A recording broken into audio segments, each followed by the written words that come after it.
যেহেতু আইসিডিএস পরীক্ষার জন্য এই ধরনের অঙ্ক খুবই ইম্পর্টেন্ট, তো চলো আমরা করি। তো A/D এর মান বের করার জন্য আমাদের লবগুলো গুণ করতে হবে এবং হরগুলো গুণ করতে হবে এবং তাদের অনুপাত বের করতে হবে। তো 3-এর সঙ্গে গুণ করতে হবে আমাদের 5-এর, তার সঙ্গে গুণ করতে হবে আমাদের শেষের 8, অনুপাত 4-এর সঙ্গে গুণ করতে হবে আমাদের 7, তার সঙ্গে গুণ করতে হবে আমাদের 9।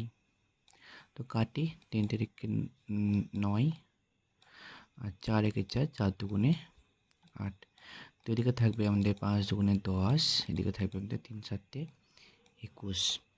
তো এটাই হবে আমাদের অ্যান্সার, 10:21। চলো পরের কোশ্চেন করি।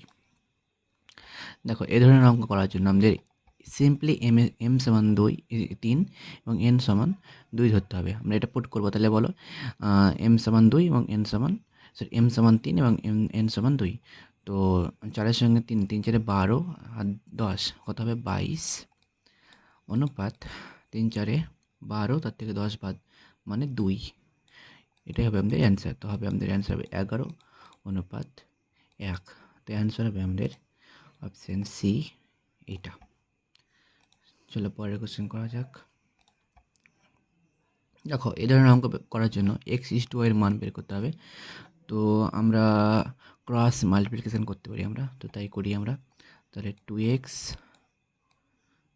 + 3y divide by 2x - 3y সমান কত দেওয়া আছে 3/2। তো ক্রস মাল্টিপ্লিকেশন মানে হচ্ছে আমাদের, দেখো 3-এর সঙ্গে গুণ করতে হবে আমাদের এইটা, আর 2-এর সঙ্গে এই রাশিটা গুণ করতে হবে। তো আমরা করি, সমান করতে হবে। দেখো তাহলে 3 এটার সঙ্গে করছি, তাহলে 3 দুগুণে 6x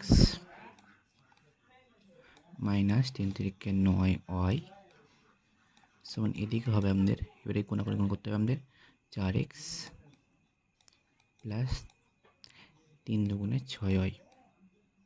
এক্সগুলো একদিকে নিয়ে আসি, তাহলে 6 থেকে 4 আমাদের বিয়োগ করতে হবে, তাই না? তাহলে থাকবে আমাদের 2x, এটাও দিয়ে গেলে যোগ হবে, এদিকে 6 আর 9 হবে 15y। তো x/y এর মান হবে আমাদের, এটা এটা গুণ হয়তো, তো হবে ওপরে হবে 15, নিচে হবে আমাদের 2 সমান কত পেলে আমরা 15:2।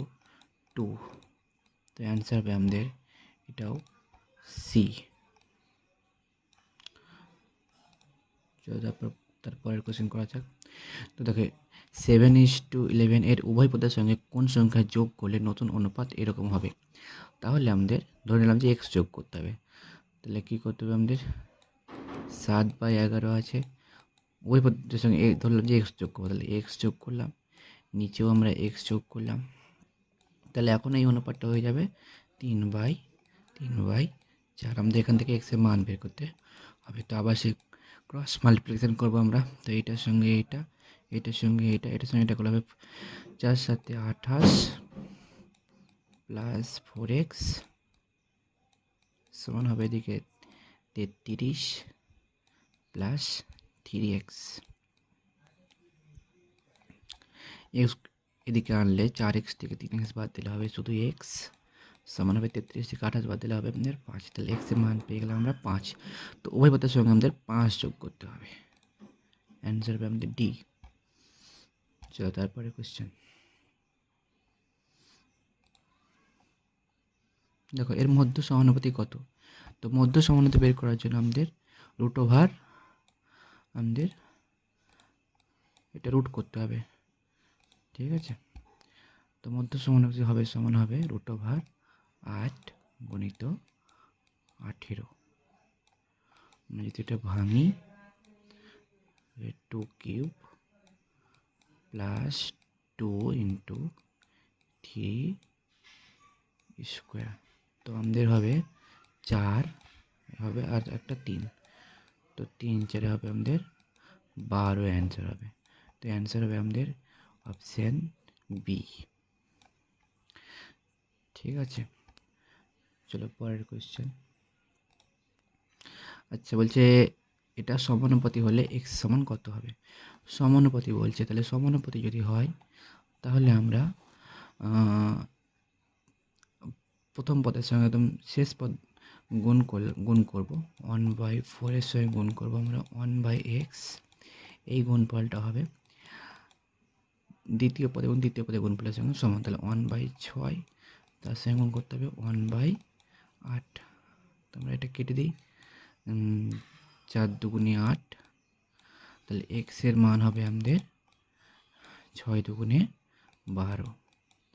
তো এটা অপশান ভুল দেওয়া আছে, আমার ভুল হয়েছে। এটা 12, 13, 14 আর 15 ছিল অপশানে। তো অ্যান্সার হবে আমাদের 1 নম্বরটা। ঠিক আছে, চলো পরেরটা করা যাক।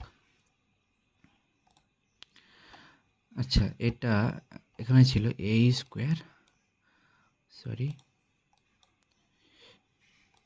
এটা এখানে ছিল a square = b square = bc এর মান চেয়েছে। তো এই ধরনের অঙ্ক করার জন্য আমাদের প্রথমে a/b/c এর মান বের করতে হবে। a/b/c এর মান আমাদের বের করতে হবে। তো a/b/c এর মান বের করার জন্য আমরা লিখব, তাহলে a/b দেওয়া আছে, এটা অনেকভাবে করা যায়।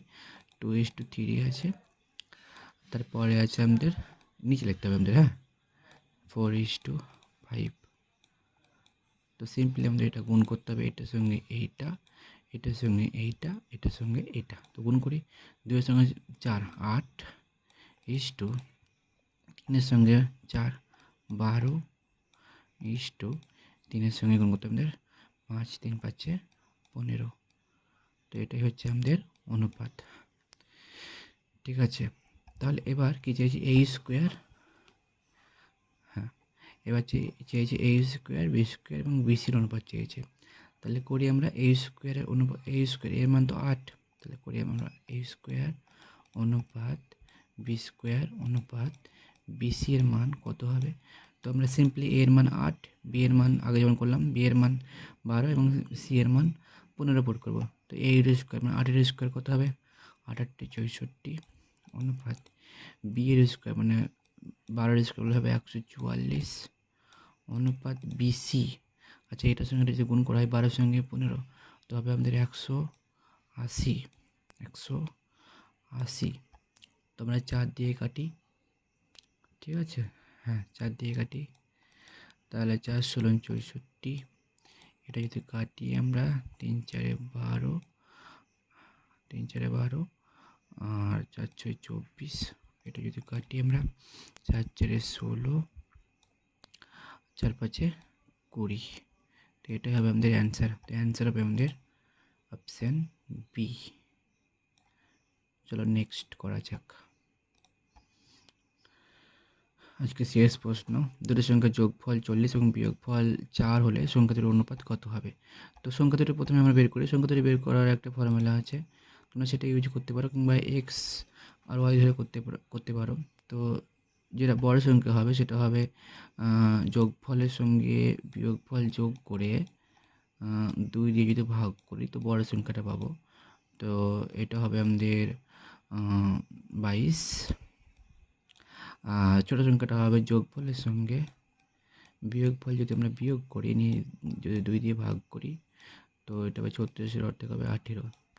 তো এই হচ্ছে সংখ্যা দুটো। তো এদের অনুপাত কত হবে? 2 দিয়ে যদি আমরা কেটে দিই তো 11 অনুপাত 9 দুগুণে 18। তো এটাই হবে আমাদের অ্যান্সার, হবে আমাদের সি।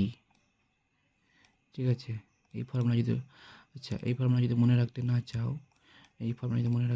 চাও, তাহলে আমরা এক্স ধরে করতে পারি।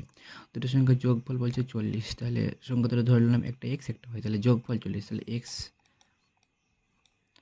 এক্স প্লাস ওয়াই এর মান হচ্ছে আমাদের 40, আর বিয়োগফল বলছে 4, আর এক্স মাইনাস ওয়াই এর মান হবে আমাদের তাহলে 4।